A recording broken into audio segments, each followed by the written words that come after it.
Enthalpy का मतलब होता है कंटेंट ऑफ हीट, या फिर बोल सकते हैं हीट कंटेंट। एक सिंपल सा एग्जांपल एज्यूम कर लेते हैं। यहाँ पर हमने कंसीडर किया यह है थर्मोडायनेमिक सिस्टम, और थर्मोडायनेमिक सिस्टम में हमने कंसीडर किया पिस्टन सिलेंडर, और यहाँ पर यह थर्मोडायनेमिक सिस्टम में गैस एनक्लोज्ड है। और यहाँ पर ये जो थर्मोडायनेमिक सिस्टम में जो गैस है उसके पास है इंटरनल एनर्जी, जिसको हमने कंसीडर किया यू। तो यहाँ पर ये सिस्टम के पास इंटरनल एनर्जी आई किसके वजह से, ये सिस्टम के पास ऑब्वियसली जो इंटरनल एनर्जी है वो हीट के वजह से। तो यहाँ पर अगर हम लोग देखें इंटरनल एनर्जी का मतलब क्या होता है, kinetic energy due to the translational motion of the molecules, kinetic energy due to the rotational motion of molecules, फिर उसके बाद kinetic energy due to the vibrational motion of the molecules. ये जितनी भी जो काइनेटिक एनर्जीज होती है वो सिमिलरली पोटेंशियल एनर्जी भी होती है। जब मॉलिक्यूल का कलीजन होता है तो उस केस में हम लोग कंसिडर करते हैं पोटेंशियल एनर्जी। तो जो काइनेटिक एनर्जी और जो पोटेंशियल एनर्जी दोनों का जो सम होता है उसी को ही हम लोग बोलते हैं इंटरनल एनर्जी, और उसको हम लोग शो करते हैं यू से। तो यहाँ पर ये जो थर्मोडायनेमिक सिस्टम है इसके पास एक इंटरनल एनर्जी जिसको हमने कंसिडर किया यू।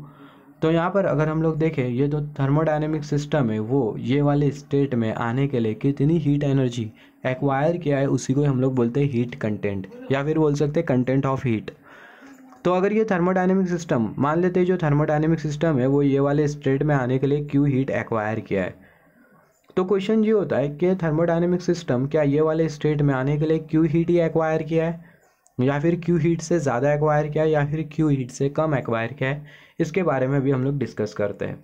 तो यहाँ पर हमें चीज़ों को कंसिडर करना होगा एब्सोल्यूट ज़ीरो टेम्परेचर पर। हमें पता है एब्सोल्यूट ज़ीरो टेम्परेचर वो टेम्परेचर होता है जहाँ पर जो मॉलिक्यूल्स की जो काइनेटिक एनर्जी होती है वो ज़ीरो के बराबर में होती है।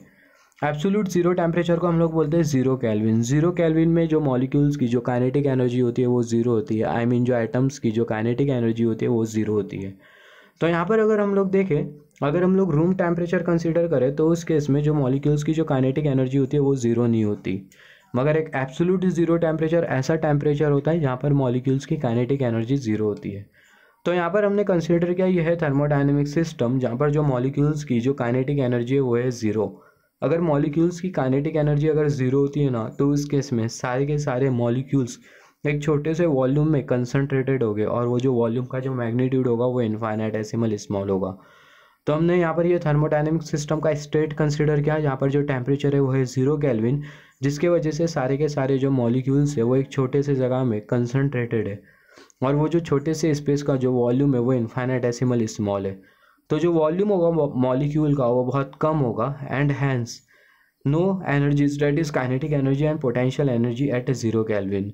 मतलब जो वॉल्यूम है मॉलिक्यूल का बहुत छोटा है, और ये जो मॉलिक्यूल्स हैं उनके पास कोई काइनेटिक एनर्जी नहीं है और पोटेंशियल एनर्जी नहीं है, क्योंकि जो टेम्परेचर है वो है ज़ीरो केल्विन। उसके बाद क्या होता है, ये जो थर्मोडायनेमिक सिस्टम होता है उसको हम लोग क्यू हीट प्रोवाइड करते हैं, जिसके वजह से ये थर्मोडायनेमिक सिस्टम ये स्टेट से ये वाले स्टेट में आ जाता है। तो यहाँ पर ये वाले स्टेट में ये थर्मोडायनेमिक सिस्टम का जो वॉल्यूम होता है वो होता है वी, जो कि ऑब्वियसली इनफाइनाइटेसिमल स्मॉल नहीं है, और जो थर्मोडायनेमिक सिस्टम का जो प्रेशर होता है वो होता है पी। तो यहाँ पर ये वाले स्टेट में जो वॉल्यूम होता है वो होता है वी। तो हीट एब्जॉर्प्शन के वजह से जब हम लोग ये थर्मोडायनेमिक सिस्टम को हीट प्रोवाइड करेंगे तो इस सिस्टम हीट को एब्जॉर्ब करेगा, जिसके वजह से उसकी जो इंटरनल एनर्जी होगी उसमें इंक्रीमेंट होगा, और जब जाके जो सिस्टम है वो ये वाले स्टेट पर आएगा। Due to heat absorption internal energy of molecule will increase. Heat absorption के वजह से जो मॉलिक्यूल की जो इंटरनल एनर्जी होगी वो इंक्रीज करेगी, हैंस ये वाले स्टेट में सिस्टम का जो मॉलिक्यूल होगा, आई मीन जो मॉलिक्यूल का जो वॉल्यूम होगा वो इनफाइनाइटेसिमल स्मॉल नहीं होगा।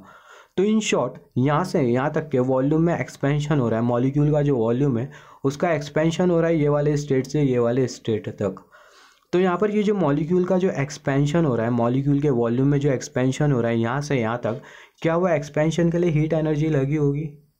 तो उसी के बारे में अभी हम लोग डिस्कस करेंगे। जैसे कि हमें पता है हमारे फंडामेंटल कंसेप्ट के हिसाब से थर्मोडायनेमिक सिस्टम में अगर वॉल्यूम का अगर एक्सपेंशन होता है तो उस केस में वर्क डन हो रहा होता है, और वर्क डन के पीछे रिस्पॉन्सिबल कौन होता है? वर्क डन के पीछे रिस्पॉन्सिबल होता है हीट एनर्जी, जो कि हम लोग थर्मोडायनेमिक सिस्टम को प्रोवाइड करते हैं। तो यहाँ पर ये हमने थर्मोडायनेमिक सिस्टम कंसिडर किया अपने इनिशियल स्टेट पर है, और यहाँ पर ये फाइनल स्टेट पर है। फाइनल स्टेट पर जो वॉल्यूम होता है वो होता है V प्लस डी। तो यहाँ पर ये वॉल्यूम में हो रहा है एक्सपेंशन, जिसके वजह से पिस्टन का होगा डिस्प्लेसमेंट। तो वॉल्यूम में एक्सपेंशन हो रहा है, उसके पीछे जो रिस्पॉन्सिबल कॉज है वो है वर्क डन, जो कि थर्मोडायनेमिक सिस्टम हमें करके दे रहा है। और ये वर्क डन के पीछे रिस्पॉन्सिबल कॉज क्या है? वर्क डन के पीछे जो रिस्पॉन्सिबल कॉज है वो है हीट, जो कि हम लोग ये थर्मोडायनेमिक सिस्टम को प्रोवाइड करते हैं। तो ये वॉल्यूम में हो रहा है एक्सपेंशन वर्क डन की वजह से, वर्क डन हमें हो रहा है, वर्क डन थर्मोडायनेमिक सिस्टम हमें करके दे रहा है हीट एनर्जी, जो कि हम लोग थर्मोडायनेमिक सिस्टम को प्रोवाइड करते हैं उसके वजह से। तो एक्सपेंशन हो रहा है वर्क डन की वजह से, वर्क डन हो रहा है हीट एनर्जी की वजह से। तो हैंस वॉल्यूम में जो एक्सपेंशन हो रहा है वो हीट एनर्जी की वजह से हो रहा है। हमें पता है फर्स्ट लॉ ऑफ थर्मोडायनेमिक्स हमें क्या बोलता है? फर्स्ट लॉ ऑफ थर्मोडायनेमिक्स हमें ये बोलता है कि अगर कोई भी थर्मोडायनेमिक सिस्टम को अगर हम लोग क्यू हीट एनर्जी प्रोवाइड करते हैं तो क्यू हीट एनर्जी का आधा अमाउंट वो थर्मोडायनेमिक सिस्टम अपने अंदर एब्जॉर्ब कर लेता है, जिसके वजह से उसकी इंटरनल एनर्जी में इंक्रीमेंट आता है, और बाकी का जो अमाउंट होता है वो थर्मोडायनेमिक सिस्टम हमें वर्क डन करके देता है, जिसकी वजह से थर्मोडायनेमिक सिस्टम के वॉल्यूम में होता है एक्सपेंशन। तो अगर हम लोग देखें जो हीट एनर्जी होती है वो रिस्पॉन्सिबल होती है, heat energy is responsible for increment in internal energy and for the increment in volume as well. तो फर्स्ट लॉ ऑफ थर्मोडायनेमिक्स के हिसाब से जो हीट एनर्जी होती है वो रिस्पॉन्सिबल होती है वॉल्यूम में इंक्रीमेंट के लिए, और वॉल्यूम में और जो इंटरनल एनर्जी में जो इंक्रीमेंट होता है उसके लिए भी। तो यहाँ पर अगर हम लोग देखें, यहाँ system has absorb heat energy to increase its volume, therefore increment in volume also comes under heat content. तो यहाँ पर अगर हम लोग देखें ये जो थर्मोडायनेमिक सिस्टम है ये वाले स्टेट से ये वाले स्टेट में आने तक के हीट एनर्जी को एब्जॉर्ब किया है, तो जो हीट एनर्जी का जो एब्जॉर्ब, तो ये स्टेट से ये स्टेट के बीच में जो मॉलिक्यूल्स का जो वॉल्यूम है उसमें एक्सपेंशन हो रहा है, तो उस केस में जो एक्सपेंशन हो रहा है वो हीट एब्जॉर्प्शन के वजह से हो रहा है। तो जो हीट एब्जॉर्प्शन होगा उसे भी हमें कंसिडर करना होगा एंथैल्पी में। तो यहाँ पर अगर हम लोग देखें सिस्टम ये वाले स्टेट में आने के लिए जो हीट एनर्जी एब्जॉर्ब किया है वो क्यू हीट एनर्जी के कंपैरिजन में ज़्यादा है। एक हीट एनर्जी जो कि रिस्पॉन्सिबल होगी वॉल्यूम में एक्सपेंशन के लिए, और दूसरी हीट एनर्जी होगी जो कि रिस्पॉन्सिबल होगी ये वाले स्टेट में जो इंटरनल एनर्जी है उसके लिए। तो जो हीट एनर्जी या फिर जो हीट का जो कंटेंट होगा जिसको हम लोग बोल रहे हैं एंथैल्पी, वो बराबर में होगी heat content for the internal energy plus heat content for this state. यहाँ पर अगर हम लोग देखें यहाँ पर ये जो यू है वो हमें इंडिकेट कर रहा है heat content for the internal energy, और ये प्लस पी इंटू वी ये हमें इंडिकेट कर रहा है हीट कंटेंट या फिर amount of heat acquire bye the thermodynamic system ये वाले स्टेट के लिए, जो कि जिसमें जो प्रेशर है वो है पी और जो वॉल्यूम है वी। तो यहाँ पर हमने कंसिडर किया पी वी। तो यहाँ पर अगर हम लोग देखें जो पी वी होगा वो अल्टीमेटली एनर्जी के बराबर में होगा। अगर प्रेशर की अगर यूनिट देखें तो वो होती है न्यूटन मीटर स्क्वायर, और जो वॉल्यूम की जो यूनिट होती है वो होती है metre to the power cube. इसको आगे अगर हम लोग प्रोसीड करें तो न्यूटन मीटर हमें मिलेगा, और जो न्यूटन मीटर होता है वो बराबर में होता है जूल के, और जो जूल है वो एनर्जी की यूनिट है। इसका मतलब जो पी वी है वो बराबर में होगा एनर्जी के, या फिर ये जो पी इंटू वी है वो हमें एक तरीके से एनर्जी शो कर रहा है। तो यहाँ पर ये जो P इंटू वी है ये हमें एक तरीके से एनर्जी शो कर रहा है। तो इसी को ही हम लोग बोलते हैं एंथैल्पी। अगर एंथैल्पी का अगर हम लोग डिफरेंशियल फॉर्म कंसिडर करें तो हमें मिलेगा DH equal to DU plus PdV plus VdP। तो यहाँ पर ये डिफरेंशियल फॉर्म हमें मिल कैसा रहा है, मान लेते हैं तीनों जो फंक्शन है वो x के वेरिएबल में। तो अगर हम लोग देखें, अगर हम लोग ये तीनों फंक्शन का अगर डिफरेंशिएशन अगर परफॉर्म करें x के रेस्पेक्ट में तो हमें मिलेगा DH divided by dx equal to DU divided by dx। जो प्रेशर होगा उसको कांस्टेंट कंसीडर करते हुए dV divided by dx plus volume को कांस्टेंट कंसीडर करते हुए dP डिवाइडेड बाय dx। अगर हम लोग ये पूरे को dx के साथ अगर हम लोग मल्टीप्लाई कर दें तो उस केस में जो DH होगा हमें मिलेगा, आउटकम जो मिलेगा DH equal to DU plus PdV plus VdP। तो उसी को ही हमने यहाँ पर कंसिडर किया DH equal to DU plus PdV plus VdP।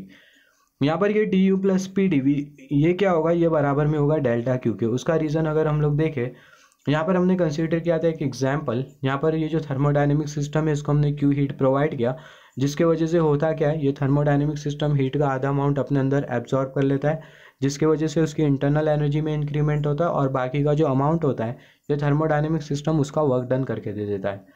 तो उस केस में जब सिस्टम हमें काम करके देता है तो उस केस में वॉल्यूम में होता है एक्सपेंशन, हेंस जो पिस्टन होगा वो ऊपर की तरफ जाएगा। तो जब पिस्टन नीचे से ऊपर की तरफ जाएगा तो उस केस में जो पिस्टन होगा वो एक डिस्प्लेसमेंट कवर करेगा, जिसको हमने यहाँ पर कंसिडर किया dx। यहाँ पर ये जो ब्लू जैसी लाइन है वो हमें इंडिकेट कर रही है पिस्टन की इनिशियल पोजीशन। पिस्टन इनिशियली यहाँ पर होता है, फिर उसके बाद पिस्टन यहाँ से यहाँ पर आता है। तो जब पिस्टन यहाँ से यहाँ पर आएगा तो उस केस में जो पिस्टन का जो डिस्प्लेसमेंट होगा उसको हमने कंसिडर किया dx। तो ये dx डिस्प्लेसमेंट के साथ एसोसिएटेड जो वर्क डन होगा वो इनफाइनाइटेसिमली स्मॉल होगा, जिसको हम लोग कंसिडर कर सकते हैं dw, और जो वर्क डन होता है वो बराबर में होता है फोर्स इंटू डिस्प्लेसमेंट के। और अगर हम लोग फोर्स को अगर प्रेशर इंटू एरिया कंसिडर करते हुए चले, या फिर हम लोग बोल सकते हैं जो थर्मोडायनेमिक सिस्टम में जो गैस है अगर वो पी प्रेशर अप्लाई करते हैं और ये पिस्टन का अगर एरिया ए होता है, तो उस केस में जो फोर्स होगा वो बराबर में होगा पी इंटू ए के। तो हमें मिल जाएगा D W equal to P into A, और यहाँ पर हमें मिल जाएगा डी एक्स। ये जो ए इंटू डी एक्स होगा वो डी वी के बराबर में होगा। उसका रीज़न ये कि अगर हम लोग देखें इनिशियली जो पिस्टन था वो यहाँ पर था, फिर उसके बाद जो पिस्टन है वो यहाँ से यहाँ पर आ जाता है। तो जब पिस्टन यहाँ से यहाँ पर आएगा तो उस केस में एक वॉल्यूम ट्रेस करेगा जिसका मैग्नीट्यूड इनफाइनाइटेसिमली स्मॉल होगा, जिसको हमने कंसिडर किया डी वी।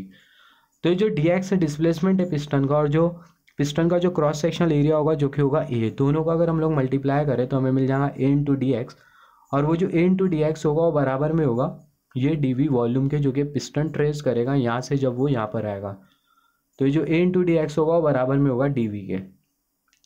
तो यहाँ पर अगर हम लोग देखें as per the first law of thermodynamics हमें पता है amount of heat given to the thermodynamic system equal to change in internal energy of the system plus work done by the thermodynamic system. तो ये जो D U होगा वो as it is, delta Q भी as it is, D W के जगह हम लोग पुट कर देंगे। यहाँ पर अगर हम लोग देखें डी डब्ल्यू बराबर में पी डी वी के, तो डी डब्ल्यू के जगह हम लोग पुट कर देंगे पी डी वी। तो ये जो डेल्टा क्यू होगा वो बराबर में होगा D U plus P D V के।